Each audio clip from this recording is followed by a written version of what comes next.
Today I ordered a pizza that I believe I've only had under the influence. It's a place that's open late, so a perfect little nightcap after a little night out, if you feel what I'm saying. But sometimes that can be deceiving because if you ever had, your go-to drunk food spot and you ever eat it when you're sober, it can be completely malogous. I've had this happen many times in my life, but hopefully that's not the case with this pizza right here. Just for any of you sleuths out there, some kind of Poindexter private eye, and say, I've seen you eat that in a video before. Well, maybe I have. I honestly don't remember if I have or not, but if I did, maybe I was under the influence in that video. Sleuth that one, Brody. Anyway, here's the pizza. Looking very nice. This is what they call what do they call this? Like something like the spicy New Yorker or something. This thing's got pepperoni on it. This thing's got spicy Italian sausage on it. And also mushrooms. What a 1, 2, 3 punch right there. What a combo. My ideal 3-topping pizza might be these 3 toppings right here. So this cost me 20 bucks. Let's go in. Okay.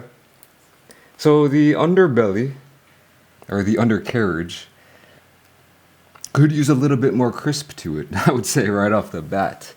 But, it's not, okay, yeah.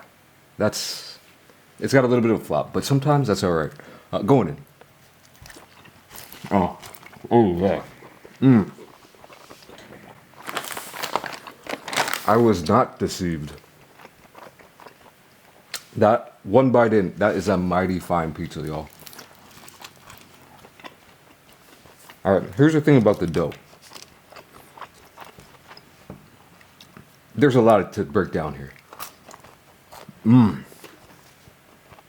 Yum. Alright. And let's just start off with the base.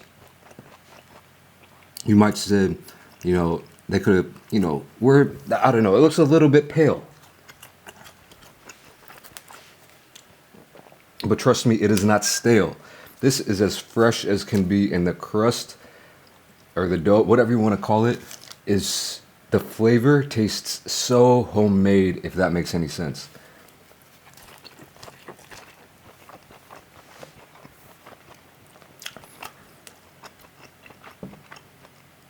Like, I don't know, like I used to make homemade pizza sometimes growing up, and this reminds me of that, but better.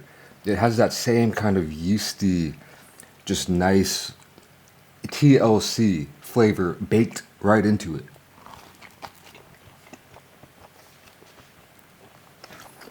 I don't know how other places do it. I don't know how this place does it, but it has that kind of intangible element to it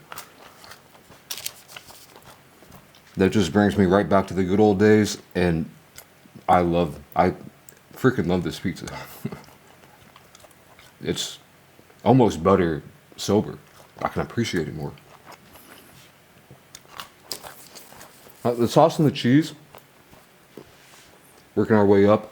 I mean, I can't really comment on it as like the world's best sauce. It's just a good, solid, good sauce. I like the cheese a lot. I mean, there's just nothing wrong with it at all. But then you get to the toppings.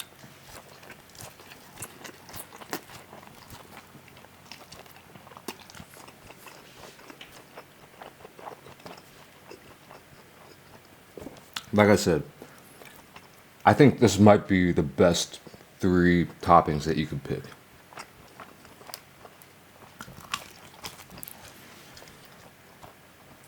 And you can tell the Italian sausage appears to be homemade. It's not very spicy, but you get a little bit, you can taste the spice and the zest from the sausage.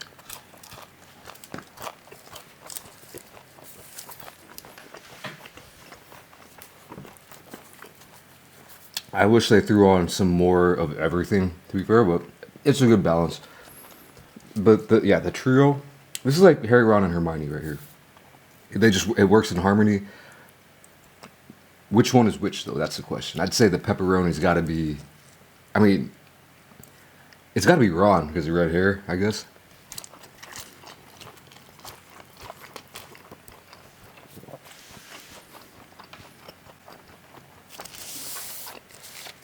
But I'm going off the rails a little bit. Here's the thing about a crust that isn't really crisp. It's just so satisfying to eat because you can take these large bites without chewing for days and, cracking your teeth like me.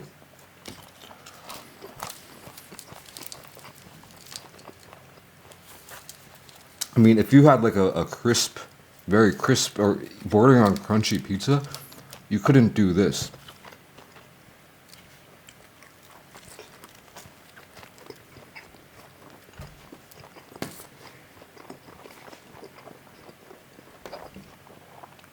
Impossible. This is a perfect pizza to take to the face. And the cheese actually is coming through even nicer than before. I like this pizza a lot. Enough said. Enough said about it. And now, let's pivot a little bit to a topic that I'm sure about 4 to 5 of you actually care about.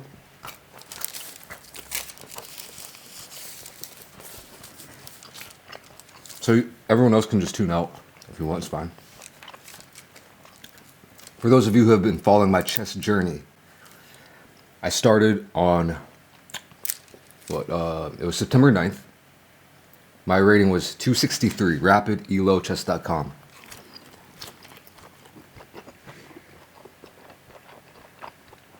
Last night, I hit 1,000 elo, and I hit it on the dot. Exactly 1,000. It took me 2.5 months about to get from 263, where I bottomed out, to 1,000. Took about 1,300 games.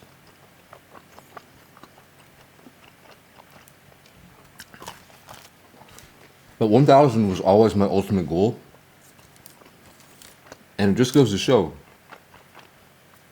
sometimes you can achieve your dreams. And the craziest thing is, so my wife, ring lady, also she started learning.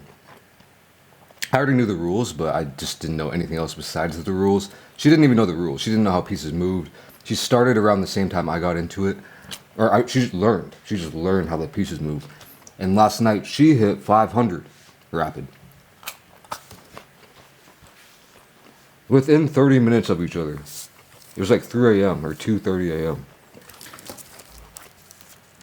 And we both hit some pretty big milestones. So today I woke up and immediately lost 4 games in a row. So, I'm on the road back to 1,000, but, I have the screenshot to prove it.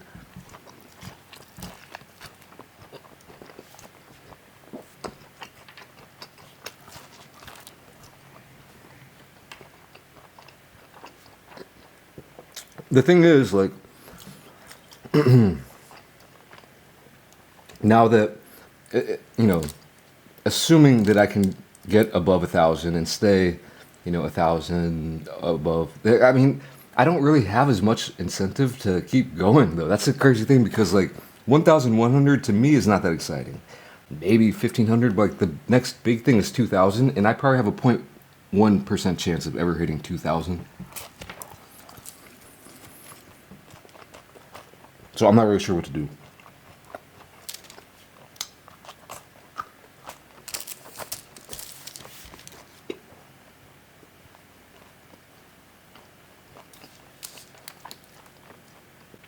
When I was below 1,000, every new 100, 600, 700, 800 was very exciting. It's one more 100 closer to 1,000, those 4 digits. But yeah, now it's like,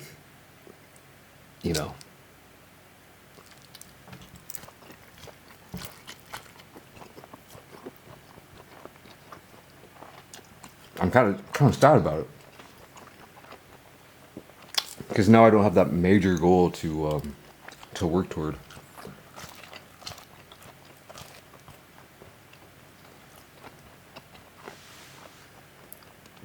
And for those of you saying just play for fun, you think chess is fun?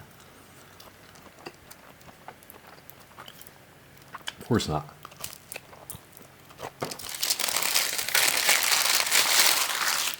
It's just addicting.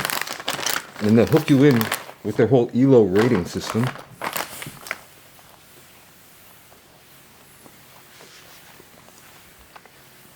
If I wanted to play for fun, I would play unrated games, but who does that? Anyway, that's about it for this video. Pretty random there, but thank you for watching, and I will catch you in the next video. Peace!